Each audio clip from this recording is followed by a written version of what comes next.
Tonight's headlines: President Rodrigo Duterte considering Senate run, says Senator Bongo.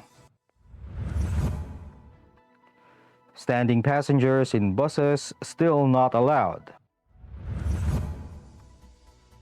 Coronavirus cases in the country at 2,793,898. Dolomite Beach to remain closed. Bicol, Eastern Visayas, Palawan to get rain. And 5-year Treasury bond rate rises.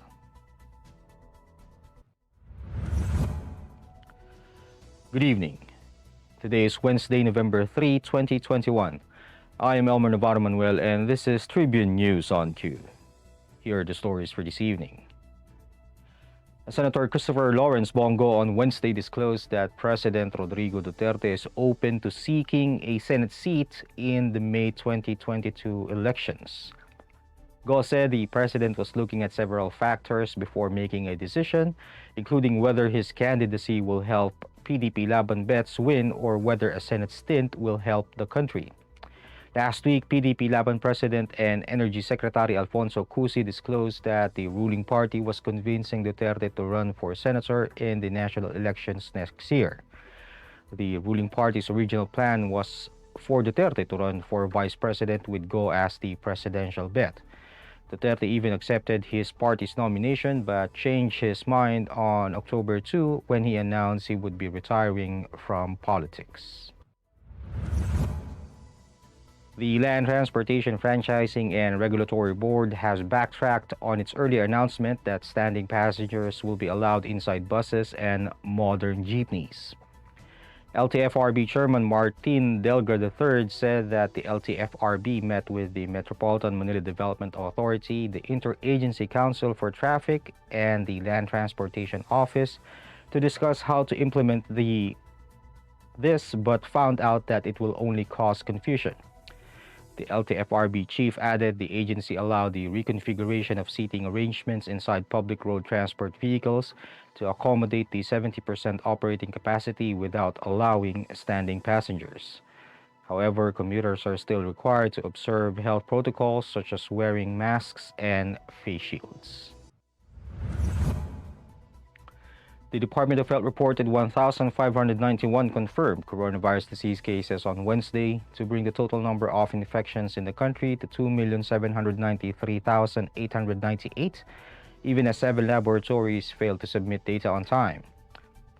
This brought the active cases to 38,041, and of the total, 69.4% are mild, 5.2% are asymptomatic, 13.87% are moderate, 8.1% are severe, and 3.4% are in critical condition.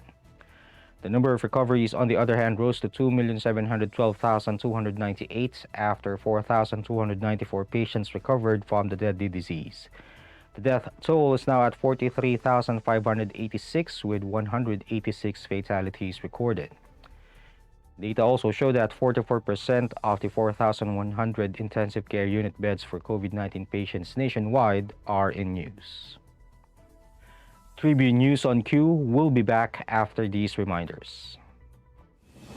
Botomoto Halalan 2022, the Daily Tribune special coverage.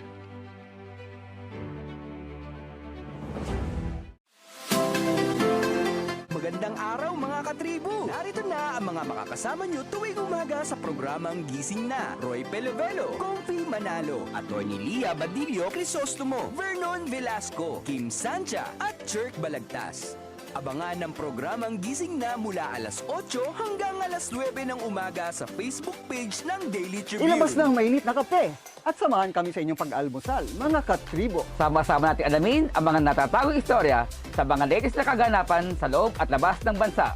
Simulan natin ang bawat umaga with good vibes sa mga informative and recreational segments ng aming programa. Maaari niyo rin ibahagi sa amin ang inyong opinion via Daily Tribune Facebook page at Tribune Now sa YouTube.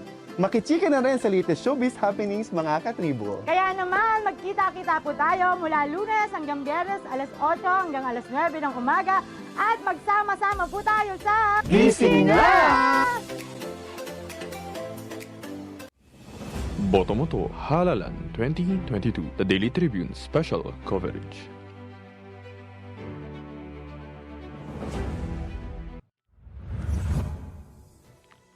In other news, the Department of Environment and Natural Resources said Wednesday that the Manila Baywalk Dolomite Beach will remain closed to the public even after November 3 to give way for the completion of rehabilitation and expansion works in the man-made beach. DENR Undersecretary Jonas Leones said that the agency is coordinating with the Department of Public Works and Highways and the project's contractor to ensure there are no visitors in the area. Last week, Interior Undersecretary Jonathan Malaya said the DENR is considering closing the Manila Baywalk Dolomite Beach until its expansion is completed. Apart from cleaning the water, the DENR will also complete the repair of the drainage system in the outfalls of Padre Faura and Remedios Abad, and the agency will also renovate the fishing areas along the parts of the Manila Yacht Club and construct a playground for children. State Weather Bureau Pagasa announced that the Bicol region, Eastern Visayas, and Palawan will experience cloudy skies with scattered rain showers and thunderstorms due to a low-pressure area and the shear line. Pagasa said the LPA is located 115 kilometers west of Puerto Princesa City, Palawan at 3 p.m. and advised affected residents to prepare for possible flash floods or landslides during moderate to, at times, heavy rains. Meanwhile, localized thunderstorms will bring partly cloudy to cloudy skies with isolated rain showers or thunderstorms over the rest of Visayas and Mindanao. Metro Manila and the rest of Luzon will have partly cloudy to cloudy skies with isolated light rains due to the northeast monsoon. And in business, National Treasurer Rosalia De Leon on Wednesday said an increase in the country's reissued 5-year Treasury bond or T-bond is expected ahead of the Federal Reserve's asset purchases tapering. The average rate of the debt paper inched up to 3.762% from 3.576% during the auction last October 12. The Bureau of the Treasury offered the securities for 35 billion pesos and bids were higher at 46.648 billion pesos. The auction committee made a full award and De Leon said they did not open the tap facility to reoffer the same tenor during the day. The rates of debt papers have been on the rise as inflation, both here and abroad, remain elevated as investors anticipate the FED to start reducing its asset purchases and to tighten key rates given the improvement in the U.S. economy. That wraps up the stories tonight, and we would like to thank the SM Store, Araneta City, Mary Kay, Department of Tourism, and Overseas Community Affairs Council member Alan Lin of the Republic of China for their continued support. And before we go, it's 52 days before Christmas. Again, this is Elmer Navarro Manuel and you're watching Tribune News on Q. Stay safe, stay healthy, and stay at home. Good night, and God bless us all. Boto mo to, Halalan 2022, the Daily Tribune special coverage.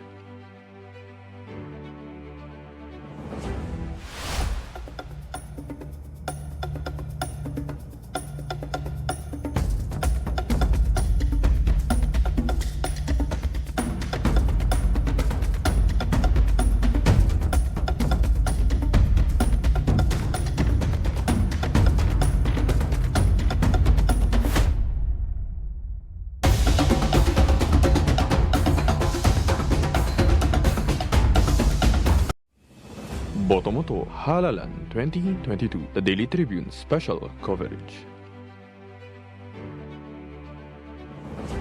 Catch the latest news on our website, tribune.net.ph. Follow us on Facebook, Twitter, and Instagram. Subscribe to our YouTube channel, Tribune Now. Download the Daily Tribune app on Apple Store for iOS and Google Play for Android to get the latest and most comprehensive news online. Daily Tribune invites you to join its Viber community, Katribu, to get updates on the hottest news on politics, business, sports, lifestyle, and entertainment.